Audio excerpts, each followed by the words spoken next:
So, in one of my previous videos, obviously, I'm working these jobs, so I spend a lot of my time trying to sell products, roofs, whatever. So I spend a lot of my time with outbound outreach, right?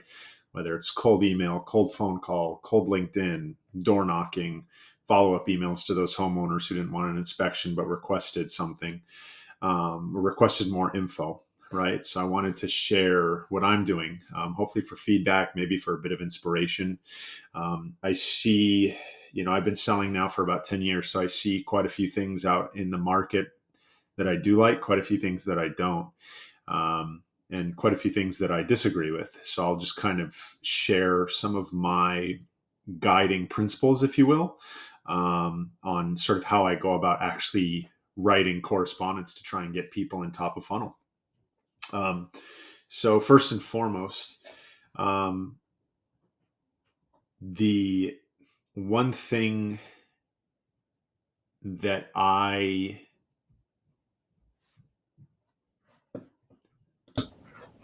so anyways, here are those principles. So I realized that ultimately building pipeline and actually getting people to respond to like cold outreach, it's mostly a matter of how persistent you're willing to be.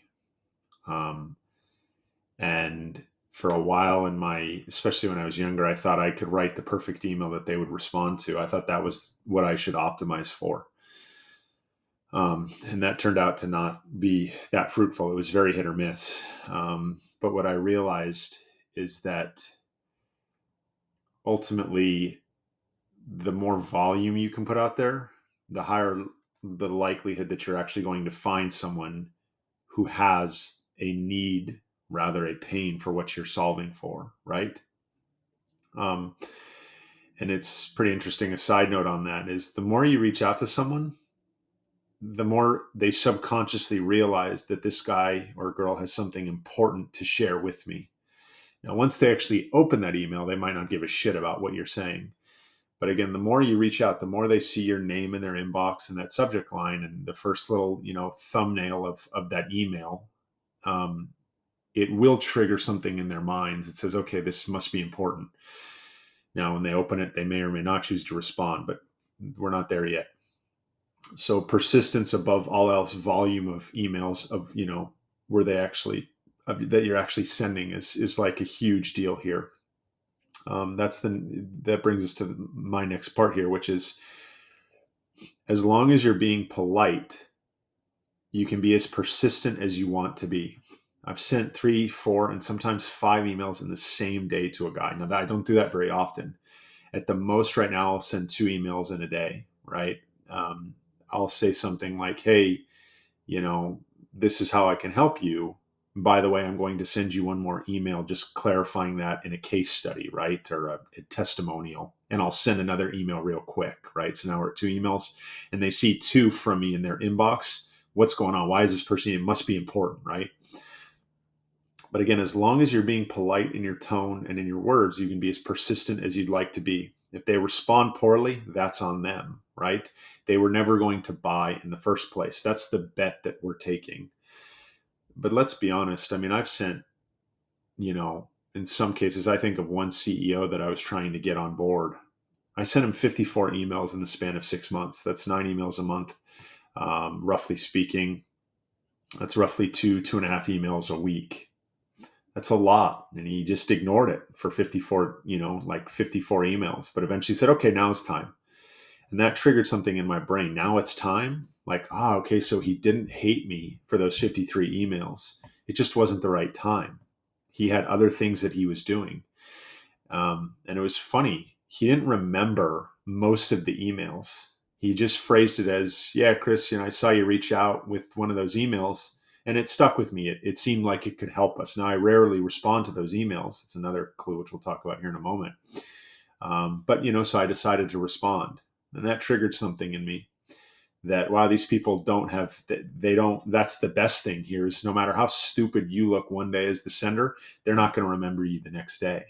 Right. And an exercise I'll do with myself and others, though, is ask them, like, what was one of the last cold emails you got? and I'll actually count on my fingers. And it always takes people 15, 20 seconds, which is a long time, to remember the last cold email they got. The point is that no one remembers how great or how stupid or how shitty your email was, right? You could write, so I help with this. Here's how it works. Would you like to meet? Also, fuck you. And they still wouldn't see it, right? And that's kind of the beauty about this. But again, as long as you're polite, you can never really be too persistent because you're trying to help them. So, okay, we've, for me, volume matters. Politeness does matter. As aggressive as I'd like to be, saying competition is stupid. You're stupid for not buying this. That's not how to go about this. Now, when it comes to actually writing that cold email, like, is there secret? I'm sure there are just a million frameworks online that you can look into. And I've used so many, and I've sent long emails. I've sent explanatory emails. I've sent all of these things. I've changed up 50 million calls for actions at this point, right? Want to meet, want to grab coffee. Will this be helpful? Blah, blah, blah. Here's what I'm realizing is that people buy pains, right? Ultimately, when they open that email, they see it, and you've clearly communicated how you can solve for a pain that they might have, and they admit that they have it and want to do something about it, they will respond. Okay? I think people underestimate this, though, because we're humans and we have ego, and our bosses have sat there and said, your product's, it's the greatest product in the world. We're on a mission here, so everyone is a buyer. And while that kind of is like a nice little North Star, rah, rah, it's just not the reality. The reality is that out of 100 or 200 or 300 customers, only 2 or 3 or 4% of them will be in that product's buying cycle, like in a given cycle, if you will, right? And that's always surprising for people. But that's why people don't respond to these things, among other reasons, right? That they're very busy, but they're too busy to care about the problem that they might have, right? They're just not solving that in that given moment, okay? And that's why ultimately volume is so important, because only a few people out of every 100 you reach out to will actually care and want to solve the problem that you're helping them solve. So when they actually do open that email or hear that voicemail, it has to be so crisp and so succinct and so clear how you can help them. Okay. And that's why, bringing this back to this idea that people buy pains, right? They buy solutions to those pains. So if you can clearly state how you solve that pain, and you can cut out all of the other frill that you have in those emails, that's what's working for me, right? I think that annoys people. It annoyed me when I first started this. I wanted it to be more complex. I wanted my writing to be more valuable for these people.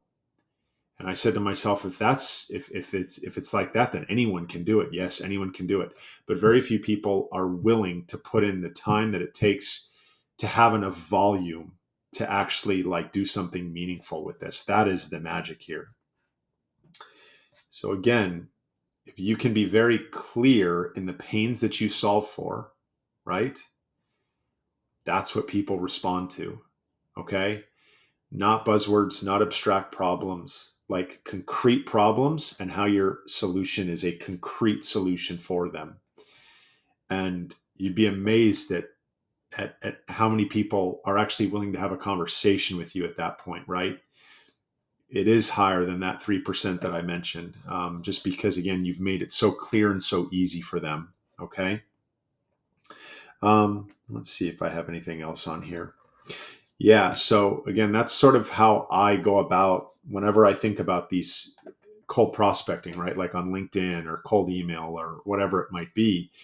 I'm trying to be as clear as possible. And one heuristic I might use for that is, if I only had one more email to send this person, and I had to get them to say yes, I had to get them to at least understand what I was doing to have the highest probability that they might respond, what would I send them? I'm not going to tell them about my company's mission or where I come from, or I'm not going to try and sit there and pretend like I'm an expert. If you have to pretend like you're an expert and pretend that you can talk their talk, which again, there are experts that have said, hey, you should do that. It helps. And people do sort of have to feel like that. But ultimately, if you can succinctly explain the pain that you know these people are feeling, they'll already count you as an expert. And if they actually understand that and admit it, they will want time with you. Now that brings us to the last part here is what's my close? I've stopped asking for time. I only ask, would this help you? Right? Would this help you? And that'll be my subject line as well. Not, hey, come see me at booth 606 or want to grab coffee? No, no, no, no, no. It's, would this be helpful? Imagine if this buyer, with all of the cold email bullshit that they get from salespeople, that marketing has dreamed up, that's super reputational and brand focused, that's just bullshit and people don't read. Imagine if you're the only person in a sea full of shitty emails that says, would this help? They might still say no, but at least you're trying to be of help to that person, right? Now, even better, imagine if all 20 of your peers and colleagues in that given space, right, the same sort of rough competitors were asking, would this help? Would this help? Would this help? We would make it so easy on these buyers because they would literally have to read concrete sentences about, hey, we solve for this pain. Are you guys trying to solve for this right now? It would just be better for everyone. They would stop, sending all of our emails to the trash can. But anyways, I'm on a tangent here. I've stopped asking for time to meet. Okay. You're infantilizing the prospect when you do that. If they have a problem and they admit it, trust me, they want it solved. If someone is thirsty and you have water, they will pay for it. If someone has a cut and you have a Band-Aid, they will pay for it. Okay. And ultimately, I think people, they just either they're inexperienced or they just haven't put two and two together. Or again, some of these people's bosses have told them like, you should be able to sell everyone. And that is just not the truth. That has never been the truth. Okay. Reality is you're only 3% of the market is actually looking for what you have to offer, right? Unless maybe you're Salesforce in, 2010, right? As they hockey stick up. But if you ask people for time on their calendar, like it's useless because no one has time to give, right? But everyone loves to get help that can solve their problems. Okay.